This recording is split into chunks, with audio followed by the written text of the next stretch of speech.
everyone. I'm Elisa Vitti, the founder of Flow Living, and we're here celebrating the 10-year anniversary of helping women recover from hormonal issues naturally. I'm leading a series of conversations with some of my favorite female founders, athletes, activists, and other women who have been on their own hormonal journey just to normalize the conversation and as a way to celebrate. And we're here to unpack why it's important for you to understand how your hormones work, and to remind you that you don't have to settle for suffering, and that really your job is to take action, to take care of yourself. Joining me today is Kristyn Hodgdon, who is the co-founder and chief creative officer at Rescripted, which is an amazing fertility media company. She is also a professional writer, voracious reader, fierce fertility advocate, and proud IVF mom of twins. Welcome, Kristyn. Hi, thank you for having me. Oh, it's totally my pleasure. I mean, especially after hearing your story, I just thought it's a story that should be told on this series. So thank you for making some time to share it with us today. So tell me about your experience of dealing with hormone issues and how hormones have impacted your life so far. Yeah, so how have they not impacted my life? Well put, well said. I know. And I feel like I speak for a lot of women when I say that because, our bodies are complex and, there are a ton of issues to be had. So I have PCOS, so polycystic ovarian syndrome. I was diagnosed when I was 27 after coming off of the birth control pill. I had always kind of had irregular periods as a teenager. It was always chalked up to me being an athlete, and I was pretty quickly put on the birth control pill. How old were you when you first went on it? 16. Young. Yeah. And so was on for 10, almost 11 years, got married. We knew we wanted to trying to have kids. And so I went off the pill in hopes of kind of like flushing it out of my system and like maybe trying in a few months. Well, I never got my menstrual cycle back. So went to my gynecologist. She said, if you don't get it back within 3 months, we'll talk. Didn't get it back after 3 months. And actually she sent me right to a fertility clinic. And there was no conversation about why you may not have gotten your cycle back or what steps you could be taking to restore the cycle. Was any guidance given? She did order, some blood work and an Mm-hmm.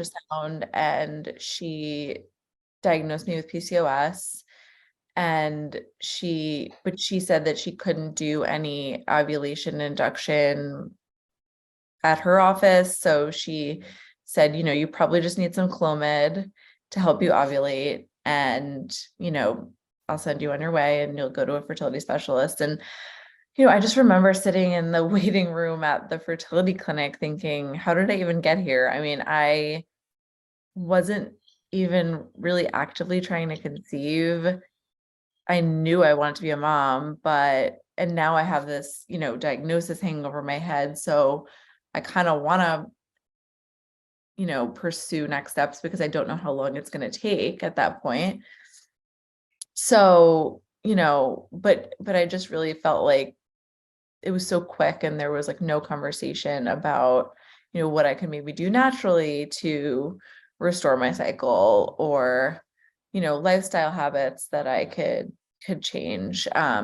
Even when I went to spoke to my fertility doctor for the first time, I was like, is there anything I should be eating differently or, anything that you can recommend? And she handed me a pamphlet on PCOS and said, again, the second person that said, just like, you just need some Clomid or letrozole and you'll be pregnant in no time. Fast forward a year and, 4 failed IUIs and lots of stubborn ovaries, I ended up doing IVF. And so, I ended up being successful with IVF. I have 4.5-year-old twins from How IVF. long was that process for you? How many rounds did you have to do? I ended up having a lot of luck with IVF. I retrieved, because I have PCOS, I have a high AMH and high ovarian reserve. I retrieved 45 eggs, and ended up with 12 embryos, untested. my first transfer failed, and my second transfer, we put 2 embryos in and we got twins. So That's great. after, all those IUIs, which I thought I don't think people talk about that portion of the journey enough because, IVF is so grueling and taxing emotionally, physically, et cetera. But like IUIs for me were the hardest part of my journey because they're, every going in for monitoring all the time. Like this medication worked for me, this one didn't. Then another medication I overstimulated. So then it was like, we might as well just be doing IVF if you're going to be on injections anyway. So just so much trial and error. And I'm like, wait, I thought she said this was going to be easy. Like, and I'm sure, she looked at me, I was under 30. I had a ton of eggs. Like she probably saw the potential, but like no one could have predicted that a year later, all of my IUIs had failed and I was then doing IVF anyway. And again, I did have success with IVF and I'm so thankful for ART and that option, but I've actually since been on another IVF journey for baby number 3, and IVF hasn't been successful for me. So, And you've yeah. had sort of a change of heart in this process as we were last chatting about it. And I'd love for you to share kind of what you've kind of come to in this phase of the journey. Yeah. So in the past little under 2 years, year and a half, I would say, I've had 5 embryo transfers, 3 failed to implant and 2 miscarried. And 4 out of the 5 embryos were genetically normal. And I just, I have 2 little ones at home, and I just got to a point where, it was so emotionally and physically exhausting. And I just felt like, why aren't these embryos sticking? Like something is going on with my body. I mean, if you look at the research, like 95%, there's a 95% chance of having a live birth with 3 euploid or normal embryos. So after 4 euploid embryos that did not, make it to term, I just was like, okay, my body is not in the right place for this. And so now I'm on sort of like a holistic journey, so to speak, and really trying to get to the bottom of, why I have irregular cycles.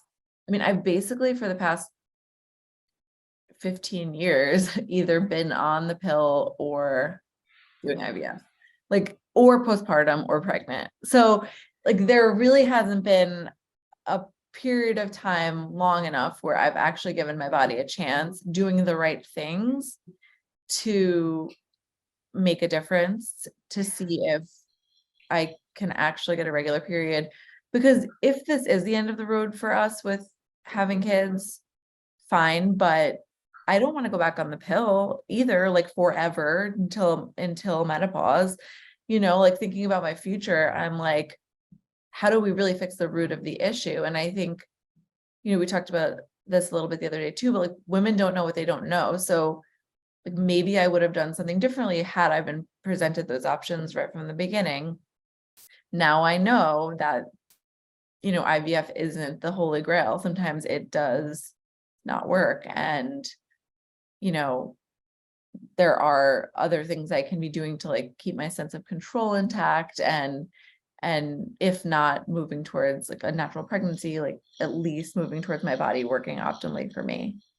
I mean, I think it's so important what you're underscoring here is it's such a common experience. And that's one of the reasons why I want you to share your story, because I cannot tell you how many times in the past 2 decades of helping women, I have heard this story of, cycle was irregular in the teen years and then immediately placed on synthetic birth control to quote unquote fix the cycle. Meanwhile, what you're not being told at that point is that that medication is not fixing your cycle, it's shutting off your cycle, right? That whole time you were on birth control from 16 to 27, you were not having a cycle. You were not ovulating, you were not menstruating. You may have had some breakthrough bleeding, but that was only because your body was sort of still trying to kind of, just reacting to those low levels of hormones. But there was no cyclical pattern taking place in your body at all. It shuts it all down.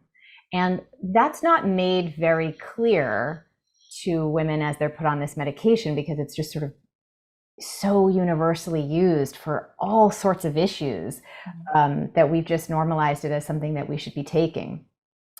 And I think it's wonderful that you are at a place where you've figured out to connect these dots and say, hey, it's been 15 years. Maybe I should give my cycle a chance to actually do its thing, right? Because you've not really been cycling at all this time naturally. And it is definitely something that you want to restore, right? And why would that be? Well, we know ovulation, which is the main star of the game, right? During the cycle, it confers so many health benefits, right? It's osteo, neuro, and cardioprotective every month.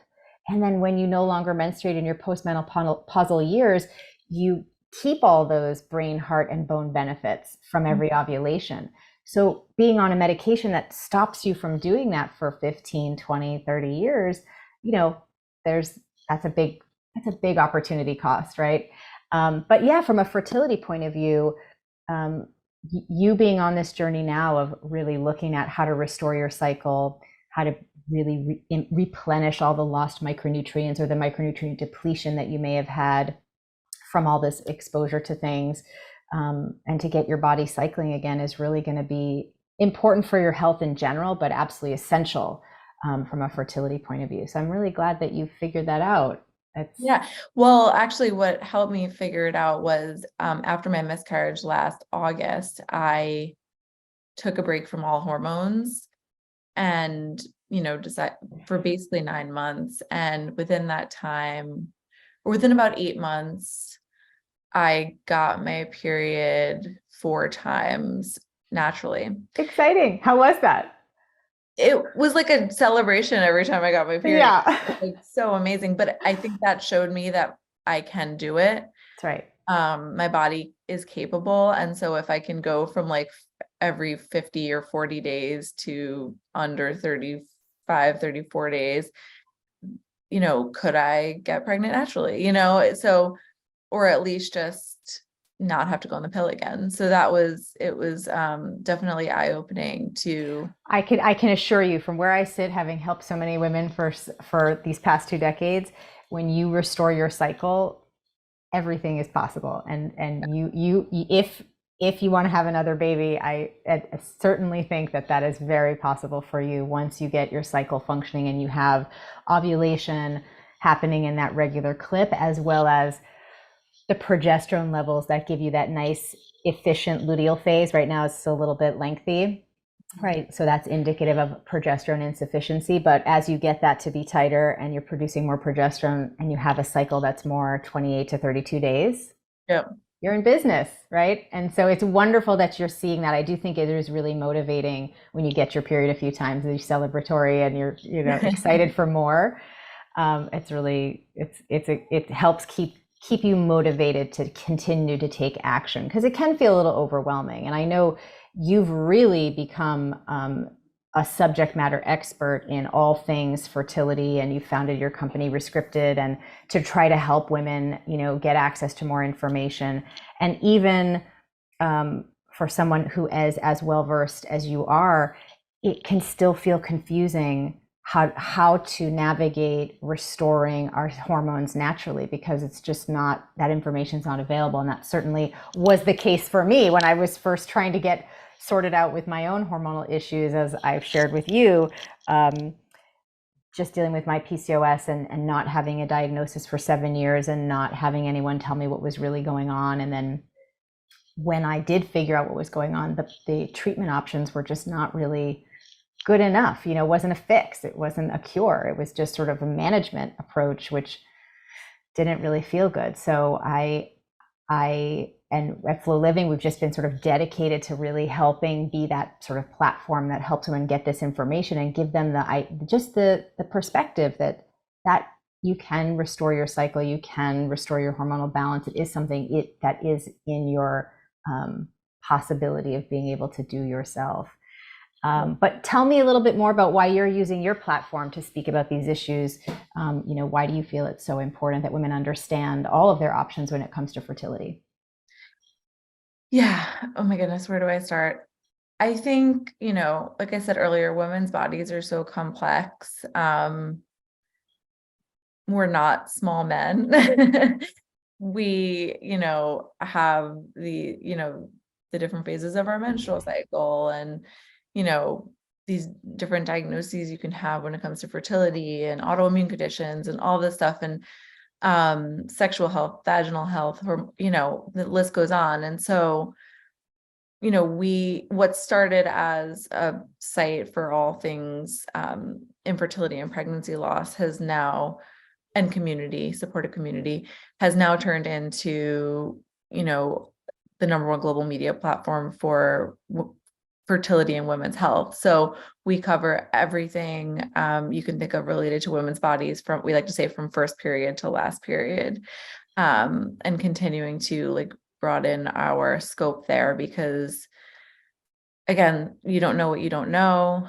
And so much of what you find on the internet is, very medical and scientific. And we say we like to meet people where they are and, speak to them like a friend and teach them what we wish we had known in hindsight.